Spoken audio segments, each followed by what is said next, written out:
오늘 아침에는 성막의 기구들을 만들다, 그런 제목으로 말씀 나누겠습니다. 이제 성막의 외부, 그러니까 덮개와 벽체와 받침, 휘장까지 만들게 하신 하나님께서 버살레를 통하여서 성막의 기구들을 만들게 하시는 그런 부분을 가르쳐 주고 있습니다.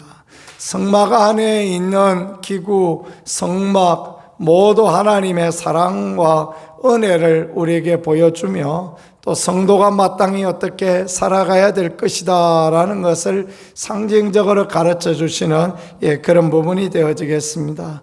성막 안에 있는 기구들은 하나님의 은혜를 더 많이 예표한다라고 말씀드릴 수 있겠는데, 첫 번째 1절에서 5절에 보니까 언약궤를 만들었다라는 거, 그걸 말씀해 주고 있습니다.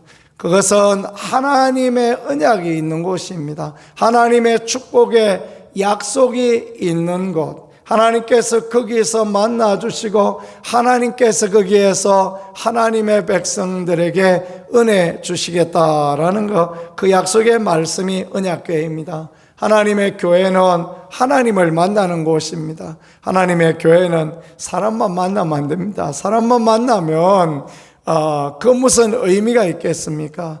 연약하고 약한 죄인인 인간들만 만나면 실망하고 낙심할 수밖에 없는, 그게 교회가 되어지는 것입니다. 하나님을 만나야 진정 기쁨과 소망이 있고, 하나님을 만나야 진정 행복이 있는 그런 곳이 교회임을 믿으며, 사람을 보며 세상을 바라보지 말고 하나님을 늘 바라보는, 은밀한 중에 우리를 만나주시는 하나님을 만나고 경험하는 그런 분들이 되어질 수 있기를 예수 그리스도 이름으로 간절히 축복합니다. 목사도 성도도 하나님을 만나야 기쁨이 있어요. 그래야 신앙생활에 재미와 소망이 있는 그런 인생이 되어지는 것입니다. 하나님을 만나고 하나님의 약속의 말씀을 부여잡고, 그래야 세상을 이기고 마귀도 이기고 자신도 이기고 환경도 이기고 이김의 삶을 살아가는 것입니다. 그래서 성전에 있는 기물들을 만들 때 첫 번째 언약궤를 만들었다라고 그렇게 말씀하는 것입니다. 언약궤는 그렇게 크지 않습니다. 자그마한 궤인데 하나님의 임재를 상징합니다. 하나님 우리와 함께 하시다, 하나님 우리에게 약속을 주신다, 하나님 우리에게 은혜 주신다, 그런 약속의 하나님을 늘 바라보는, 정말 성막의 가장 깊은 곳에 위치한 그 하나님의 언약궤를 늘 생각할 수 있는 우리가 되고, 하나님을 만남으로 기쁨의 삶, 즐거움의 삶을 살아가는 우리 모두가 되어질 수 있기를 예수님 이름으로 간절히 축복합니다. 그 다음에 만드는 것이 속죄소를 만들었다 말씀합니다. 언약궤의 뚜껑입니다. 언약궤의 뚜껑을 만드는데 그곳의 시은소, 속죄소 이렇게 표현하는데, 그곳에서 하나님께서 하나님의 백성의 죄를 다 용서해 주시는 그런 기능을 발휘하는 것입니다.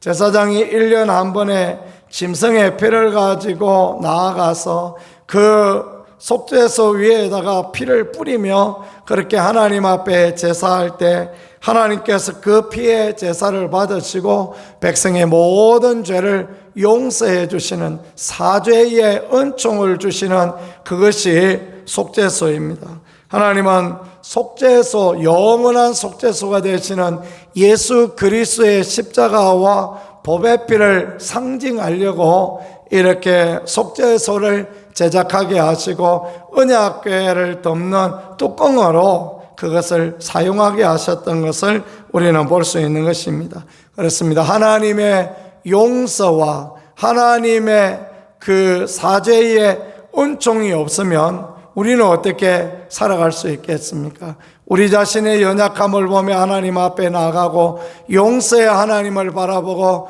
주님 앞에 나아가면 우리가 기쁨의 신앙생활을 감당하게 되어질 것입니다. 그 다음에 진설병을 놓는 그 떡상을 진설병상 떡상을 만들라라는 거 말씀하십니다. 양쪽에 6개씩의 진설병을 만들어서 매 안식일마다 하나님 앞에 드립니다. 이스라엘 12지파를 상징하는 것이요, 그 떡상을 만들라 말씀하는 것은 우리의 중보자 대신 우리를 하나님 앞에 드려지게 하는 기초와 밑받침이 되어지는 예수 그리스도의 은혜와 예수 그리스도의 공로를 우리에게 보여주는 그런 부분이 되어지겠습니다. 예수 그리스도의 공로 없이, 십자가의 은혜 없이 누가 하나님 앞에 드려져 있으며 누가 하나님 앞에 큰소리 칠 사람이 있겠습니까? 아무도 그런 사람은 없는 것입니다. 목사나 성도나 언제나 십자가 공로 예수 그리스도의 은혜를 생각하면서 겸손할 때 하나님은 겸손한 자를 가까이 하시고 은혜를 더하여 주시고 하시죠. 그래서 우리가 떡상이 되어주신 예수 그리스도, 떡상을 만들게 하신 하나님의 은혜를 늘 생각해야 되겠습니다. 그 다음에 등대를 제작하라라고 그렇게 말씀하셔서 등대를 제작하는데, 이 등대는 다른 것하고 다르게 금 한 달란트를 가지고 쳐서, 그러니까 망치로 쳐서 느려서 만드는 그런 등잔대입니다. 그러니까 우리 흔히 촛대 이렇게 표현할 수 있겠는데 등잔을 놓을 수 있는 등잔대입니다.